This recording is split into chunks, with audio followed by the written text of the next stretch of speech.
Subscribe कीजिए अजीब दुनिया चैनल को और बेल आइकन को भी दबाइए ताकि आने वाली वीडियो का नोटिफिकेशन आपको तुरंत ही मिल सके।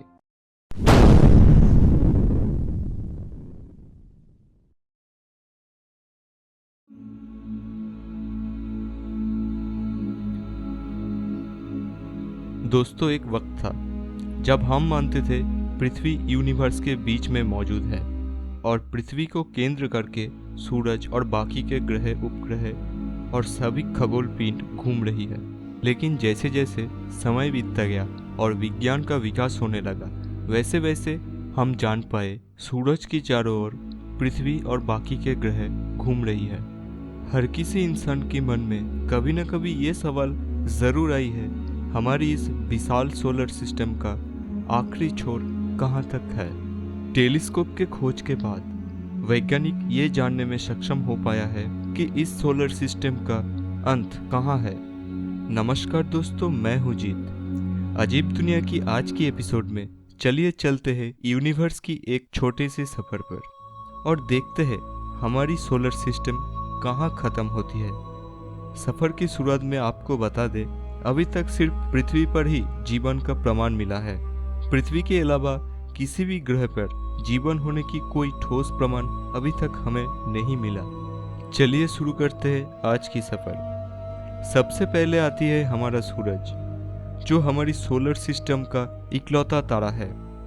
सूरज के तापमान के कारण ही पृथ्वी पर जीवन संभव हो पाया है और सूरज की ग्रेविटी की वजह से सोलर सिस्टम की सभी ग्रह अपनी अपनी स्थानों पे कायम है और सूरज का चक्कर काटती है।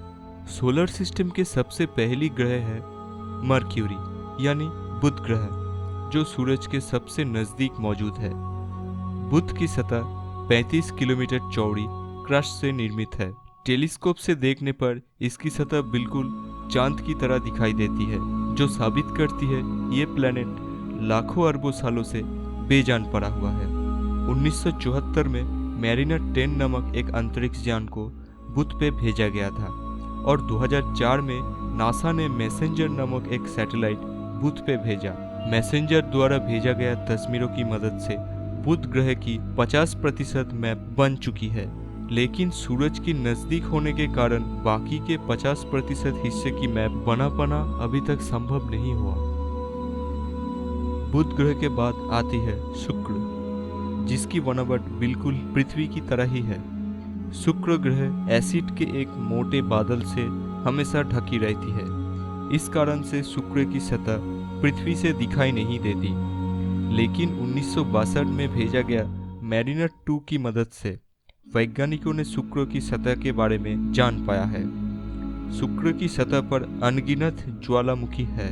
यहाँ पर हर 100 किलोमीटर में 150 से भी ऊपर ज्वालामुखी है। शुक्र पर बादल होने के बाद भी यहाँ बारिश के पानी कभी भी सतह तक नहीं पहुँच पाता। बहुत ज्यादा तापमान होने के कारण बारिश की बूंदें सतह तक पहुँचते पहुँचते भाप बन जाती है। शुक्र की बात आती है हमारी चंद्रमा। वैज्ञानिकों का मानना है आज से लगभग 4.5 अरब साल पहले मंगल जैसे एक प्लेनेट थिया पृथ्वी से आकर टकराई थी और एक विशाल विस्फोट हुई। विस्फोट होने के बाद दोनों ग्रह के कुछ टुकड़े अंतरिक्ष में बिखर गए और वो टुकड़े पृथ्वी की ग्रेविटी की प्रभाव से इकट्ठी होकर अभी भी पृथ्वी की चक्कर काटती है, जिसे हम अब चंद्रमा कहते हैं। अब हम चलते हैं मंगल की तरफ। वैज्ञानिकों ने अब तक मंगल के बारे में जो ज्ञान प्राप्त किया है, उससे हम कह सकते हैं पृथ्वी की बाद मंगल ही एकमात्र प्लेनेट है जहां जीवन संभव है। अगर इंसान चाहे तो मंगल को दूसरी पृथ्वी बना सकती है, क्योंकि मंगल में वातावरण और पानी दोनों ही मौजूद है। मंगल पे इंसानी सभ्यता बसाने के लिए चाहिए कम खर्चों पे मंगल तक पहुंचने की तकनीक। मंगल और बृहस्पति के बीच में आती है एक विशाल एस्टेरॉयड का सागर, जिसे एस्टेरॉयड बेल्ट कहा जाता है। यहाँ पर लाखों करोड़ों की संख्या में एस्टेरॉयड है। ये सभी एस्टेरॉयड बाकी की ग्रहों की तरह ही सूरज की चक्कर काटती है। एस्ट्रॉयड बेल्ट के ठीक बाद आती है जुपिटर यानी बृहस्पति, जो हमारे सोलर सिस्टम की सबसे बड़ी प्लैनेट है। 66 चंद्रमाओं के साथ जुपिटर एक छोटा सोलर सिस्टम की तरह है। बृहस्पति की भार सोलर सिस्टम के बाकी की ग्रहों को मिला के जितना बनती है उससे भी कई गुना ज्यादा है। बृहस्पति की ठीक बीच में है द ग्रेट रेड स्पॉट। 350 सालों से बृहस्पति की वातावरण पे चलती हुई एक तूफान के कारण ही ये रेड स्पॉट बनी है, जो आकार में पृथ्वी से भी 3 गुना ज्यादा बड़ी है। बृहस्पति के बाद अब हम चलते हैं शनि की तरफ, जो एक रिंग से घिरी हुई है, जिसे रिंग ऑफ सैटर्न कहा जाती है।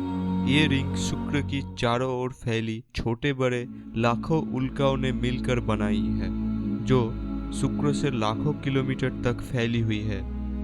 शनि के पास 62 चंद्रमा है, जिसमें सबसे बड़ी है टाइटन। टाइटन सोलर सिस्टम की इकलौता उपग्रह है जहां पर वायुमंडल है और अनुमान किया जाता है यहाँ पर पानी भी है, जो टाइटन पर जीवन होने की संभावनाओं को कई गुना बढ़ा देती है। शुक्र के बाद आती है सोलर सिस्टम की दोनों बाहरी प्लैनेट यूरेनस और नेपच्यून। यूरेनस के पास भी एक रिंग है, लेकिन ये शुक्र से कई गुना छोटी है। हमारी पूर्वज इन दोनों प्लैनेट के बारे में जानते नहीं थे, लेकिन टेलीस्कोप के खोज के बाद इन दोनों ग्रहों के बारे में जान पाना संभव हो पाया है। सफर में चलते चलते हम सोलर सिस्टम की सभी ग्रहों को पीछे छोड़ के आए हैं। अब बारी आती है कुइपर बेल्ट की। कुइपर बेल्ट सोलर सिस्टम के सबसे आखिर में आती है, जो पिछले एस्ट्रॉयड बेल्ट से 20 गुना ज्यादा चौड़ी और लगभग 200 गुना ज्यादा फैली हुई है, जिसमें लाखों करोड़ों की संख्या में छोटे बड़े कॉमेट्स हैं, जो ठोस बर्फ, मीथेन और एमोनिया जैसे गैस से बनी है। कुइपर बेल्ट अंतरिक्ष में तैरती हुई कॉमेट्स से बनी एक महासागर की तरह है। इसी सागर में तैर रही है हमारी प्लूटो। इसके आगे है इंसानी सभ्यता का सबसे महान अंतरिक्ष यान वायेजर 1, जिसे पृथ्वी से 5 सितंबर 1977 में छोड़ा गया था, जो 40 साल की सफर पूरा करके हमारी सौरमंडल से बाहर जा चुका है। अभी ये हमसे 19 अरब किलोमीटर दूर है। इंसानों द्वारा बनाया यह अंतरिक्ष यान हमें सबसे ज्यादा सौरमंडल की छिपी रहस्यों के बारे में बताया है। सफर करते हुए अब हम बिल्कुल सोलर सिस्टम की आखिरी छोर तक पहुंच गए। यहाँ से सूरज को एक छोटे तारे की तरह दिखाई देती है। इस स्थान से सूरज की दूरी इतनी है कि यहाँ प्रकाश को भी आने में 1 साल का समय लगता है, लेकिन यहाँ पे भी सूरज का ग्रेविटी मौजूद है और ग्रेविटी की वजह से अरबों की संख्या में छोटे बड़े धूमकेतु यहाँ तैर रही है। और ये सभी धूमकेतु एक साथ एक विशाल बादल के रूप में सौरमंडल को घेरे हुए हैं, जिसे हम ऑर्क क्लाउड कहते हैं। ये बादल इतना विशाल है कि एक कॉमेट से दूसरे कॉमेट की दूरी करोड़ों किलोमीटर में है। इसीलिए ऑर्क क्लाउड वाकई में मौजूद है या नहीं, इस बात का कोई पक्की सबूत हमारे पास अभी नहीं है। इसकी अनुमान सिर्फ वैज्ञानिक आधारों पर ही सीमित है।